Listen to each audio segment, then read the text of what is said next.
नमस्कार मेरे प्यारे साथियों, एक बार फिर से आप सभी का स्वागत है आपके अपने यूट्यूब चैनल सफलतागंज में। तो साथियों, यूपी जेईई की सीरीज में हम एक नए वीडियो के साथ आप लोगों के साथ रूबरू हो रहे हैं। तो जैसा पिछली वीडियो में हमने आपको यूपी के कुछ परिचय के बारे में बताया था, उसकी स्थिति के बारे में बताया था और लास्ट में हमने आपको बताया था कि यूपी किन किन राज्यों के साथ सीमा साझा करता है। तो उसी क्रम में उसी के आगे हम लोग इस वीडियो में स्टार्ट करते हैं। तो सभी लोग फटाफट जुड़ जाइए और इस क्वेश्चंस को आप लोग समझ लीजिए, थोड़ा सा नोट कर लेना अपनी कॉपी पर। आपकी आगामी परीक्षा यूपीपी में बहुत ही हेल्पफुल साबित होने वाले प्रश्न हैं। क्या कह रहा है कि नेपाल से 7 जिले, जैसा कि मैंने पहला पॉइंट नोट कर रखा है कि नेपाल से 7 जिले सीमा साझा करते हैं। तो देखिए इस पे क्वेश्चन किस प्रकार से बनेगा, पहले ये समझ लीजिए। अब इन जिलों को आपको याद करना है। जो मैंने नेपाल से 7 जिले लिख रखा है, इन्हें आपको याद रखना है। प्रश्न आपकी परीक्षा में ऐसे बनता है कि निम्न में से कौन सा जिला नेपाल से सीमा साझा नहीं करता है। तो ऐसे 3 जिले आपको ऑप्शन में दे रखा होगा, विकल्प में दे रखा होगा और एक इनके अतिरिक्त जिला दिया होगा जिसे आपको टिक करना होगा। तो साथियों, जब तक आपको इन जिलों के बारे में जानकारी नहीं होगी कि वो कौन कौन से जिले हैं जो नेपाल से सीमा साझा करते हैं, तो आप उस विषम वाले को या अलग वाले को नहीं ढूंढ पाएंगे जो इससे सीमा साझा नहीं करते हैं। तो चलिए सबसे पहले से हम देख लेते हैं कौन कौन से ज़िले हैं। तो साथियों, इसमें अगर हम पहले ज़िले की बात करें तो पहला ज़िला जो आपका है पीलीभीत हो जाएगा, लखीमपुर हो जाएगा, बहराइच हो जाएगा, श्रावस्ती हो जाएगा, बलरामपुर हो जाएगा और सिद्धार्थनगर हो जाएगा, महाराजगंज हो जाएगा। इसके बाद अगर हम बात करते हैं साथियों दिल्ली के साथ कौन कौन से ज़िले सीमा साझा करते हैं, तो देखिए दिल्ली के साथ क्या गाजियाबाद, गौतम बुद्ध नगर 2 ज़िले हैं जो कि दिल्ली के साथ सीमा साझा करते हैं। इसी क्रम में अगर हिमाचल प्रदेश की बात करें तो हिमाचल प्रदेश से एकमात्र ज़िला सहारनपुर जो कि सीमा साझा करता है। चलिए आगे देखते हैं। हरियाणा राज्य से अगर हम बात करें कितने ज़िले हैं, तो हरियाणा से देखिए सहारनपुर हो जाएगा आपका, क्या हो जाएगा, सहारनपुर हो जाएगा, शामली हो जाएगा, बागपत हो जाएगा, अलीगढ़ हो जाएगा, गौतम बुद्ध नगर हो जाएगा, शायद 2 बार हो गया, मथुरा हो जाएगा। हरियाणा से ये ज़िले हैं, तो आप लोगों को इन्हें भी याद करना है कि हरियाणा राज्य से कौन कौन से ज़िले हैं, तो ये आप लोगों को याद कर लेना है। उत्तराखंड की अगर हम बात करें, उत्तराखंड से देखिए सहारनपुर, मुजफ्फरनगर, बिजनौर, मुरादाबाद, रामपुर, बरेली और पीलीभीत, ये जो ज़िले हैं ये आपके उत्तराखंड राज्य से सीमा साझा करते हैं। और राजस्थान की बात करें तो केवल 2 ज़िले, आगरा और मथुरा जो है ये आपके राजस्थान से सीमा साझा करते हैं। अब देखिए अगर हम बात करें बिहार राज्य से, तो बिहार राज्य से कौन कौन से ज़िले सीमा साझा करते हैं, तो पहला आपका महाराजगंज हो जाएगा, कुशीनगर हो जाएगा, देवरिया हो जाएगा, बलिया हो जाएगा, गाजीपुर हो जाएगा, चंदौली हो जाएगा और सोनभद्र हो जाएगा। ठीक है। झारखंड की बात करें तो झारखंड से एकमात्र जिला सीमा साझा करता है सोनभद्र। छत्तीसगढ़ से बात करें वहाँ भी एकमात्र जिला सीमा साझा करता है सोनभद्र। और मध्य प्रदेश से बात करें तो मध्य प्रदेश से सोनभद्र, मिर्ज़ापुर, प्रयागराज, चित्रकूट, बांदा, महोबा, ललितपुर, झांसी, जालौन, इटावा और आगरा, ये जो ज़िले हैं ये आपके मध्य प्रदेश सीमा साझा करते हैं। अब यहाँ एक बात ध्यान देने वाली है कि ये जो सोनभद्र है वो देखिए बिहार, झारखंड, छत्तीसगढ़ और मध्य प्रदेश, यानी कि 4 राज्यों के साथ सीमा साझा करता है। कितने राज्यों के साथ? 4 राज्यों के साथ सीमा साझा करता है। ये बहुत ही इंपॉर्टेंट प्रश्न है कि उत्तर प्रदेश का वह जिला जो 4 राज्यों के साथ सीमा साझा करता है। इसी प्रकार से हमने ऊपर देखा था कि सहारनपुर, ये भी प्रश्न आपकी परीक्षा में पूछता रहता है कि सहारनपुर, देखिए सहारनपुर हिमाचल प्रदेश, हिमाचल प्रदेश, हरियाणा और उत्तराखंड। ठीक है। तो यहाँ से भी प्रश्न बनता है 3 राज्यों से सीमा साझा करने वाला, तो आप कहोगे 3 राज्यों से सीमा साझा करने वाला हमारा कौन सा हो जाएगा? सहारनपुर हो जाएगा, जो कि 3 राज्यों के साथ सीमा साझा करता है। तो ये 2 प्रश्न आपको याद रखने हैं कि 3 राज्यों से सीमा साझा कौन करता है, तो आप कहेंगे सहारनपुर। और अगर आपसे कहता है कि 4 राज्यों से सीमा साझा करने वाला, तो आप कहेंगे कि सर सोनभद्र जो है ये हमारा 4 राज्यों के साथ सीमा साझा करता है। इतनी बात सभी को समझ में आ गई? तो चलिए आगे बढ़ते हैं हम लोग। ठीक है। ये तो बात हो गई जो हमारे उत्तर प्रदेश के पड़ोसी राज्य हैं उनसे कौन कौन सा जिला सीमा साझा करता है। इसी में कुछ इंपॉर्टेंट पॉइंट हैं जो आपकी परीक्षा में हर बार पूछ लेता है, तो इसे समझ लीजिएगा थोड़ा सा। एक ये आपको पॉइंट मैंने दे रखा है कि यूपी की न्यूनतम सीमा साझा किससे करता है, मतलब यूपी जो है न्यूनतम सीमा किससे साझा करता है और अधिकतम। तो देखिए न्यूनतम सीमा की अगर बात करेंगे तो हिमाचल प्रदेश से या न्यूनतम सीमा साझा करता है, और इसकी जो सबसे बड़ी सीमा है वो किस राज्य के साथ मिलती है, वो मध्य प्रदेश के साथ। ये दो प्रश्न आप लोगों को याद रखना है कि न्यूनतम सीमा किसके साथ, तो हिमाचल प्रदेश आप बताएंगे, और अगर आपसे अधिकतम सीमा की बात करेगा तो मध्य प्रदेश के साथ इसकी सबसे बड़ी सीमा साझा करता है। अब देखिए थोड़ा सा और इसमें समझिएगा, कुछ पॉइंट ये हमने अलग से नोट कर लिए हैं, इन्हें थोड़ा सा समझिएगा।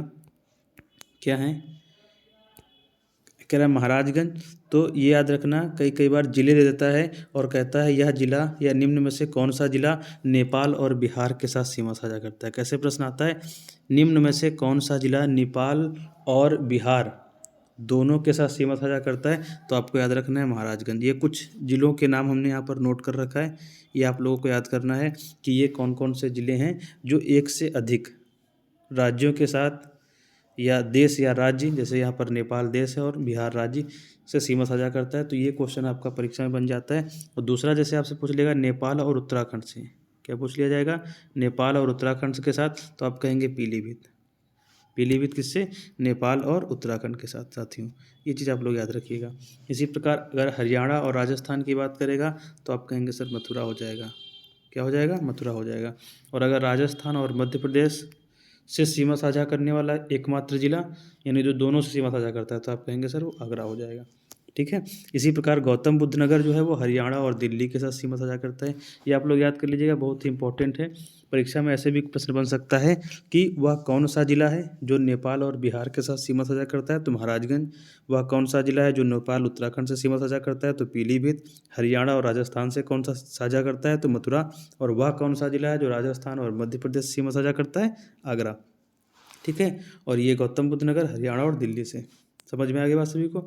अब देखिए इसमें थोड़ा सा आप लोगों को एक पॉइंट ये भी याद कर लीजिएगा, ये बार बार परीक्षा में पूछा जाता है कि ललितपुर एकमात्र जिला है जो तीन ओर से एमपी से घिरा है। यानी कि जो ललितपुर जिला है उसके तीनों तरफ ऐसे करके है, ऐसे, तो ये तीनों तरफ से एमपी से घिरा हुआ है। ठीक है, ऐसे करके। तो ये आप लोग याद रखिएगा कि ये जो हमारा ललितपुर जिला है, ललितपुर जिला क्या है, वो तीन ओर से मध्य प्रदेश एमपी से घिरा हुआ जिला है। ठीक है, तो चलिए आगे देखते हैं। तो ये हमारी बात हो गई उत्तर प्रदेश से सटे हुए राज्य और उनसे सटे हुए जो उत्तर प्रदेश के ज़िले हैं। अब अगर हम बात करें, ये तो देखिए हमने अभी पहले उसकी स्थिति के बारे में, उत्तर प्रदेश कहाँ पर स्थित है, अक्षांश रेखाएं, देशांतर रेखाओं के बारे में जाना। इसके बाद हमने उसके पड़ोसी राज्यों के बारे में जाना और उन पड़ोसी राज्यों से जो सीमा साझा करते हैं उन जिलों के बारे में जाना। अब हम बात करते हैं उत्तर प्रदेश के प्रशासनिक विभाजन के। ये समझ सकते हैं कि एक टॉपिक आप लोगों का कंप्लीट हो गया है। अब हम अगले टॉपिक की ओर बढ़ते हैं जो कि आपका होगा प्रशासनिक विभाजन। क्या होगा, प्रशासनिक विभाजन। तो ये अगला टॉपिक आप लोगों का प्रशासनिक विभाजन। तो इसमें देखिए क्या क्या आप लोगों को याद करना है, क्या क्या पढ़ना है। तो देखिए प्रशासनिक विभाजन किया क्यों जाता है उत्तर प्रदेश का, सर्वप्रथम तो प्रश्न यही बनता है। तो क्या होता है कि जैसे उत्तर प्रदेश राज्य एक बहुत बड़ा राज्य है और यहाँ पर ऐसे शासन करना थोड़ा सा मुश्किल हो जाता है। तो शासन को सुव्यवस्थित करने के लिए या आसान बनाने के लिए या जिस प्रकार से हम अच्छे से शासन कर पाएँ, इसके लिए एक प्रशासनिक विभाजन किया गया। जैसे कि उसको कई जिलों में बांट दिया गया, कई मंडलों में बांट दिया गया। ठीक है। तो सबसे पहले अगर हम बात करें उत्तर प्रदेश को कितने मंडलों में विभाजित किया गया, तो आप कहेंगे सर 18 मंडलों में। पहला जो प्रश्न आपका बनता है, उत्तर प्रदेश को कितने मंडल में विभाजित किया गया है, तो जो पहला प्रश्न हो जाएगा वो 18 मंडल में हो जाएगा। ठीक है। अब देखिए आप लोगों को 18 मंडल याद करने की कोई ज़रूरत नहीं है। आपकी परीक्षा में उन 18 मंडल के बारे में कुछ भी नहीं पूछा जाएगा। ज़्यादा से ज़्यादा पूछा जा सकता है कि 18वां जो मंडल था, जो नवीनतम मंडल है, जो सबसे बाद में बना है, वो कौन सा है। तो आप लोग ये चीज़ नोट कर लीजिएगा कि जो 18वां मंडल है वो अलीगढ़ है। कौन सा है, अलीगढ़। अब अलीगढ़ है तो अलीगढ़ में एक चीज़ और पूछ सकता है क्योंकि नवीनतम बना है, ये किन किन जिलों से मिलकर बना है, इस मंडल के अंदर कौन कौन से ज़िले आते हैं। तो 4 जिलों से मिलकर बना है, यानी इस मंडल के अंदर कितने ज़िले आते हैं, 4। अलीगढ़, हाथरस, एटा और कासगंज। ये आप लोगों को याद करना होगा। क्यों? क्योंकि ये नवीनतम मंडल है, तो इस विषय में थोड़ा-सा आप लोग इसको जान लीजिए। बाकी 18 मंडल आपको याद करने की कोई भी ज़रूरत नहीं है। आपके एग्ज़ाम में इससे ज़्यादा क्वेश्चन नहीं बनेगा, समझ लीजिएगा। चलिए, अगले पॉइंट की अगर हम बात करें, तो अगला जो पॉइंट है वो ज़िले के बारे में है। यानी अगर उत्तर प्रदेश की बात करें तो आप सभी जानते हैं 75 ज़िले हैं। कितने ज़िले हैं? 75 ज़िले हैं, ठीक है? और अब इन 75 ज़िले में कैसे प्रशासन होगा, तो समझिएगा। अब ये जो 75 ज़िले, एक बात समझ लीजिए कि 2011 की जनगणना के दौरान यूपी के 71 ज़िलों को शामिल किया गया था। एक चीज़ याद रखना कि हमने क्यों पॉइंट यहाँ पर लिखा है। कई बार कहता है, जो प्रश्न आपसे पूछ लेता है कि 2011 की जो जनगणना हुई थी, उसमें यूपी के कितने ज़िलों को शामिल किया गया था, तो हम लोग फट से आंसर लगा देते हैं कि सर 75 ज़िले होंगे, तो 75 ज़िले शामिल हुए होंगे, लेकिन नहीं। जनगणना 2011 के दौरान यूपी के 71 ज़िलों को ही शामिल किया गया था। कितने? 71 ज़िलों को ही शामिल किया गया था। अच्छा, क्यों शामिल किया गया था? अभी एक प्रश्न ये भी बनता है। तो इसलिए शामिल किया गया क्योंकि ये 2011 से पहले 71 ज़िले ही हुआ करते थे। जैसे कि यहाँ देखिए, मैंने नोट कर रखा है, 2011 में 3 ज़िलों का गठन हुआ, यानी 3 ज़िले और बनाए गए। तो जिन 3 ज़िलों में पहला जो ज़िला होगा शामली। अब शामली ज़िला, ये आपको याद करना है, नवीनतम बना हुआ ज़िला कौन? तो शामली, हापुड़ और संभल। तो अब कभी कभी ये पूछ लेता है, शामली ज़िला जो बनाया गया वो किस ज़िले से काटकर या विभाजित कर कर बनाया गया? तो आप कहेंगे मुजफ्फरनगर से शामली को बनाया गया, हापुड़ को गाज़ियाबाद से और संभल को बदायूं से। ये 3 ज़िले बने 2011 में। तो कितने हो गए? 71 और 3 74। और ये जो 75वां ज़िला है वो 2013 में अमेठी सुल्तानपुर, किससे? अमेठी ज़िला बना, जो सुल्तानपुर से विभाजित करके बनाया गया। अब चलिए आगे थोड़ा सा देखते हैं। तो ये तो बात होगी प्रशासनिक हिसाब से कितने ज़िलों में विभाजित किया गया, कितने मंडल में, और नवीनतम मंडल कौन था, और नवीनतम जो ज़िले बनाए गए वो कौन कौन से थे। तो ये चीज़ आप लोग याद रखिएगा कि 2011 की जनगणना के समय उत्तर प्रदेश के कितने ज़िले शामिल किए गए थे? आप कहेंगे सर 71 ज़िले शामिल किए गए थे। ये बात याद रखिएगा। अब चलते हैं क्षेत्रफल के आधार पर कुछ चीज़ें, डाटा जो आपके एग्ज़ाम में बार बार पूछा जाता है कि क्षेत्रफल के आधार पे सबसे बड़ा ज़िला, सबसे छोटा ज़िला। तो इन्हें आप लोग थोड़ा सा याद कर लीजिएगा। सबसे बड़ा ज़िला अगर पूछेगा, लखीमपुर खीरी, सभी जानते हैं लखीमपुर खीरी। इसका जो एरिया दे रखा है वो 7,680 किलोमीटर स्क्वायर। हालांकि आपको ये याद करने की ज़रूरत नहीं है, आप इतना याद करिए सबसे बड़ा ज़िला कौन सा होगा, तो लखीमपुर खीरी। और दूसरे नंबर पे सबसे बड़ा, कई बार होता है कि जो सबसे बड़ा ज़िला लखीमपुर खीरी, ये आपके विकल्प में नहीं होगा, तो आप लोग सोनभद्र पे थोड़ा सा याद रखिएगा कि हाँ, दूसरा जो सबसे बड़ा ज़िला है सोनभद्र। अब सबसे बड़े की बात होगी, सबसे छोटा ज़िला अगर हम देखें तो सबसे छोटा ज़िला हमारा कौन सा है? हापुड़ है, ठीक है। ये तो हो गए क्षेत्रफल के आधार पर बात। अब बात करते हैं जनसंख्या के आधार पर।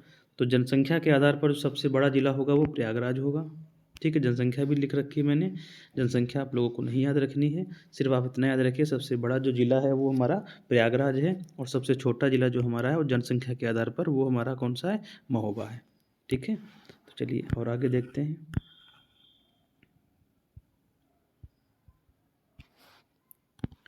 अब देखिए, इसमें से ज़िलों के बारे में हमने जान लिया, और अब हम बात करते हैं कि वह ज़िले जिनके मुख्यालय का नाम उनके ज़िले से अलग है।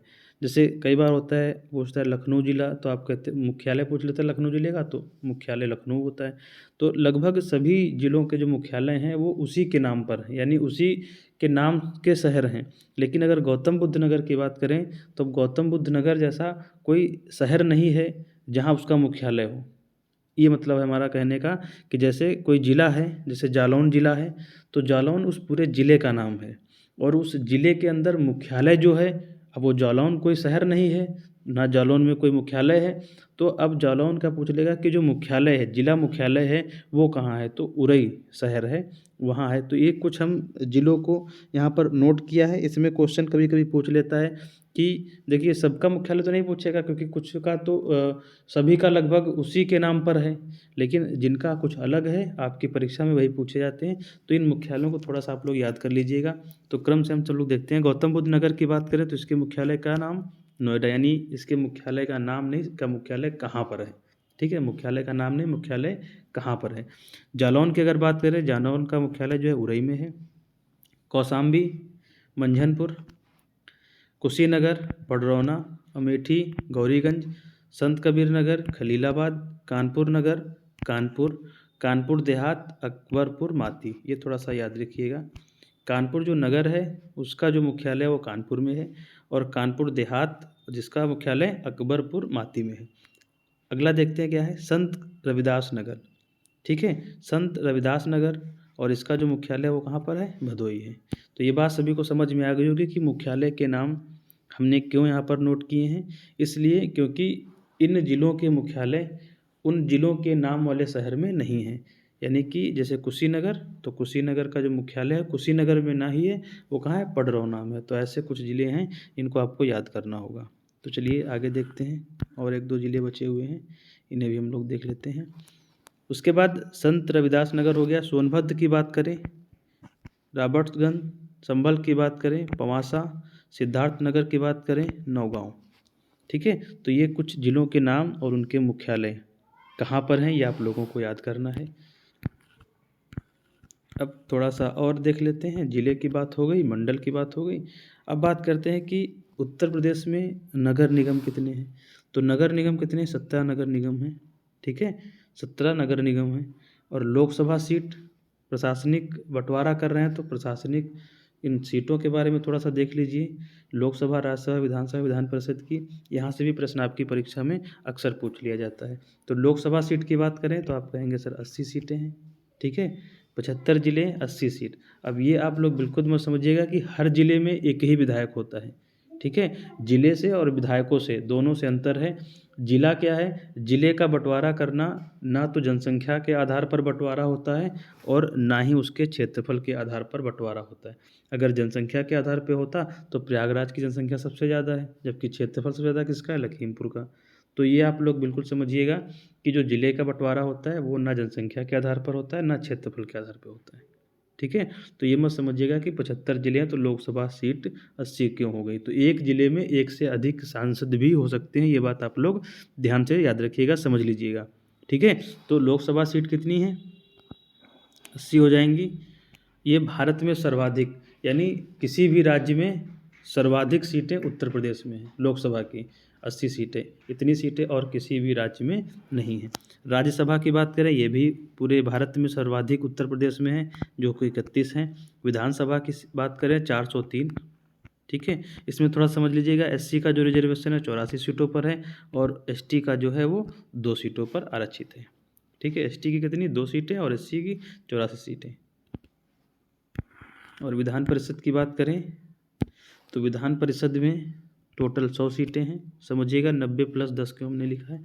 90 सीटें ये आपकी निर्वाचित होती हैं, और जो 10 सीटें हैं राज्यसभा द्वारा मनोनीत होती है। संविधान में आप लोगों ने पढ़ा होगा, जैसे राज्यसभा में राष्ट्रपति मनोनीत करता है, वैसे ही विधान परिषद में राज्य का राज्यपाल कुछ 10 सीटें मनोनीत सदस्यों को मनोनीत करता है। मैंने 10 सदस्यों को मनोनीत करता है, समझ गए। अब बात करते हैं जो 90 सीटें, 10 तो मनोनीत हो जाएंगी, आपने पढ़ा होगा, उनको कला साहित्य जो विशेष दर्जा प्राप्त करते हैं उन लोगों को इन पर मनोनीत कर देते हैं। लेकिन निर्वाचित की बात करें, जो 90 सीटें हैं उनमें कौन कौन से लोग भाग लेते हैं या पार्टिसिपेट करते हैं, समझिएगा। 38 सीटें जो होंगी वो विधानसभा द्वारा इनका जो निर्वाचन होगा, विधानसभा सदस्य इनको निर्वाचित करेंगे, वोट देंगे। 36 सीटों की बात करें, इन 36 सीटों पर राज्य के स्थानीय सरकार जो होगी राज्यों की, उनके द्वारा इनको जो है निर्वाचित किया जाएगा। और 8 सदस्य ये शिक्षकों द्वारा इनको निर्वाचित किया जाएगा, और यानी शिक्षक इनके चुनाव में भाग लेंगे। और जो बाकी की 8 सीटें हैं उन्हें स्नातक द्वारा, यानी जो स्नातक पास किए हुए विद्यार्थी होंगे, लोग होंगे, वो लोग इस 8 सीटों में चुनाव में भाग लेंगे, यानी वोट देंगे। तो इतनी बात सभी को समझ में आ गई होगी। विधान परिषद का थोड़ा सा आप लोग समझ लीजिएगा। टोटल सीट अगर पूछेगा तो आप 100 ही बताएंगे। ठीक है, 90 + 10, 90 मत बताइएगा। 90 + 10 का मतलब है 90 जो आपकी निर्वाचित और 10 आपकी मनोनीत सदस्यों की। टोटल सीटें कितनी, 100 सीटें। ये उत्तर प्रदेश की हैं, जो किसी भी राज्य में सर्वाधिक हैं। हालांकि हर राज्य में विधान परिषद नहीं होती है।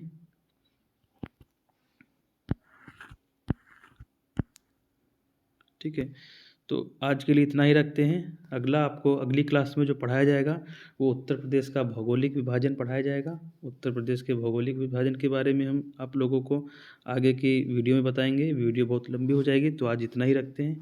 और आप लोगों से हाथ जोड़कर विनम्र निवेदन है कि इस वीडियो को और लोगों तक शेयर कीजिए और चैनल को सब्सक्राइब कीजिए। और हमारे द्वारा पढ़ाए गए ऑफलाइन में, चाहे वो दास ICS राजाजीपुरम कोचिंग के बच्चे हों या लखनऊ अकेडमी मियाँगंज कोचिंग के बच्चे हों, उन लोगों से विशेषकर अनुरोध है कि आप लोगों के लिए ही हम इतनी मेहनत कर रहे हैं।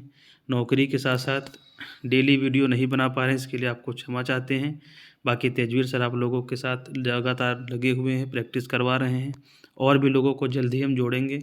तो आप लोगों से विनम्र निवेदन है कि इसे ज़्यादा से ज़्यादा लोगों को शेयर कीजिए और चैनल को सब्सक्राइब करा दीजिए।